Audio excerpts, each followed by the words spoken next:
Hello दोस्तों, नमस्कार। स्वागत है आपका हमारे YouTube चैनल में। तो आज के इस वीडियो में हम बताने वाले हैं आपके लिए कक्षा 11वीं त्रैमासिक परीक्षा 2022-23 विषय भौतिक विज्ञान का पेपर। तो इसमें आपके लिए समय दिया गया 3 घंटे और इसमें आपके लिए कुल अंक पूर्णांक दिए गए हैं कितने 80 अंक। तो इसमें निर्देश भी दिए गए हैं जिनमें 5 निर्देश आपको दिए गए हैं जो निर्देश आपको अच्छी तरह से समझाए गए हैं। तो इसमें हम इसका फुल पेपर बताने वाले हैं। इसके पहले आपने पेपर देख लिया होगा, तो हम इसको पेपर बताने वाले हैं फुल। तो इसमें कुछ क्वेश्चन दिए गए हैं जिनको आप काफ़ी अच्छे से कंप्लीट कर लीजिए और यह पेपर रियल है और इसी को कंप्लीट करके आप पूरे के पूरे अंक प्राप्त कर सकते हैं अधिकतर। तो चलिए आज की इस वीडियो को कंटिन्यू करते हैं और इसमें से यदि पेपर में ज़्यादातर नहीं आया तो इसमें ज़्यादातर इसके आने की संभावना है। तो चलिए कंटिन्यू करते हैं। तो इसमें सबसे पहले आपके लिए दिए गए हैं विकल्प। तो विकल्प दिए गए हैं 8। तो प्रश्न क्रमांक पहला है, सही विकल्प चुनकर लिखिए। तो इसका पहला प्रश्न है, पदार्थ की मात्रा का एसआई मात्रक होता है। तो पहला हो गया। अब दूसरा दिया गया है, जल की मूललता कितनी होती है, यह समझाना है आपके लिए। तो इन सभी के सॉल्यूशन हम आपको नेक्स्ट वीडियो में उपलब्ध करवा रहे हैं। और तीसरा है आपके लिए, परमाणु का सबसे हल्का कण है।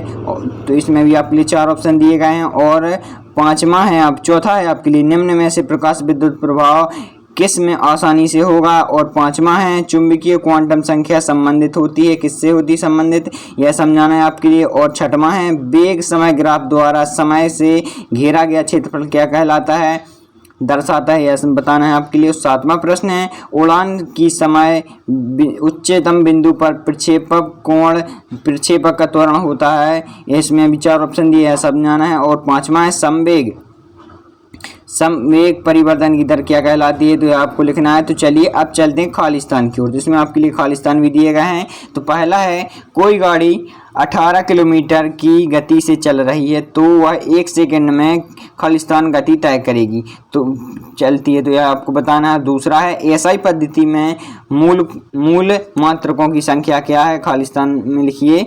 और है तीसरा, मापन त्रुटि में होने वाली त्रुटि को क्या कहते हैं, यह बताना है आपके लिए। चौथा है, आवेश का विमीय सूत्र खालिस्तान है। 5वां है आपके लिए, 1 पारसेक बराबर होता है, तो यह बताना है। और 6वां है आपके लिए, किसी 1 सेंटीमीटर भुजा वाले घन का आयतन खालिस्तान मीटर घन के बराबर होगा, तो यह बताना है। और 7वां प्रश्न आपके लिए है, वेग प्रवणता का एसआई मात्रक क्या है, यह बताना है। और 8वां है, कोणीय आवेग का मात्रक क्या होता है, तो यह बताना है। अब आपके लिए आ चुकी हैं सही जोड़ियाँ जो 8 दी गई हैं आपके लिए।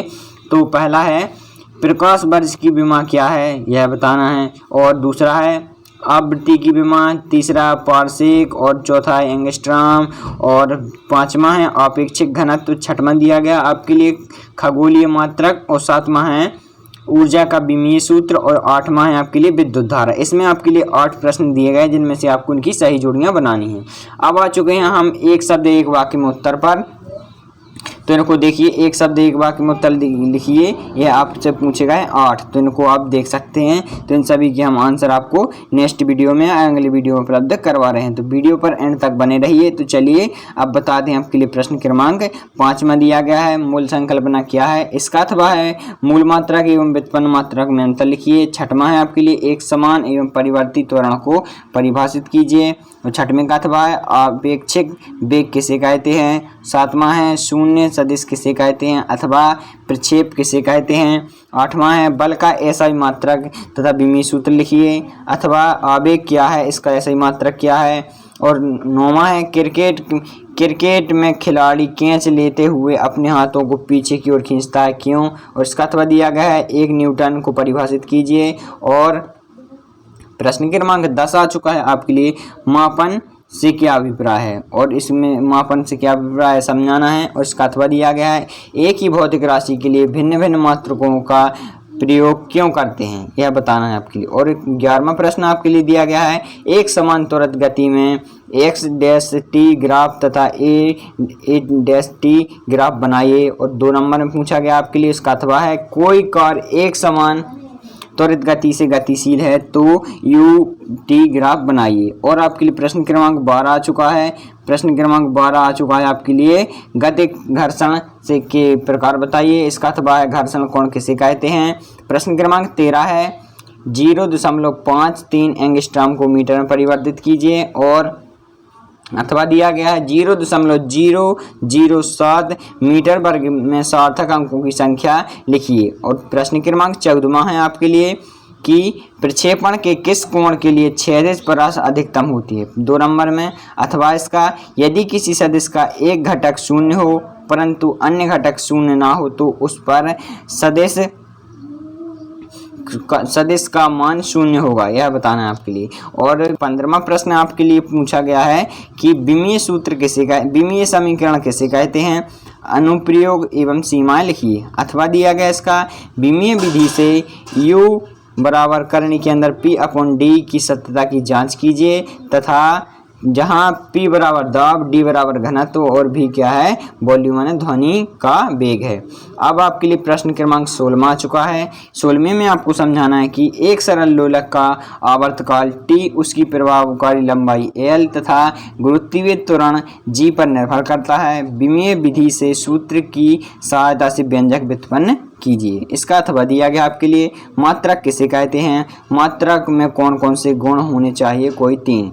तो इनके आंसर हम आपको सभी के उपलब्ध करवा रहे हैं काफ़ी जल्द। और प्रश्न क्रमांक 17वां है भौतिक समीकरण u वर्ग, तो इसका है v वर्ग बराबर u वर्ग प्लस 2as की शुद्धता की जांच करना है। और इसका अथवा दिया गया आपके लिए अक्षों x y z के अनुदेश एकांक सदिश लिखिए। तो ये आपको समझाना है।